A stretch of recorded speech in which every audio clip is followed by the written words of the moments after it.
Zdravo!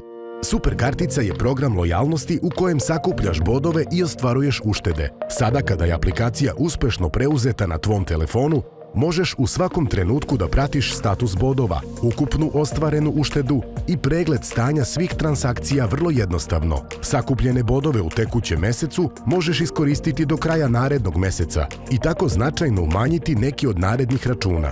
Vrednost jednog boda je 1 dinar. Klikom na padajući meni u gornjem levom uglu nalazi se polje Moje transakcije i prozor tvojih ušteda. Klikom na Ukupni bodovi dobiješ informacije koje je stanje tvojih bodova i super bodova i do kada je potrebno da ih iskoristiš. Klikom na polje Ušteda stičeš uvid koliko si novca uštedeo kupujući sa super karticom od početka godine, a klikom na polje Prikaži transakcije možeš pregledati svaki tvoj napravljeni račun u Idea, Roda ili Mercator prodavnicama. Velike uštede počinju uz super karticu. Super kartica, tako se kupuje.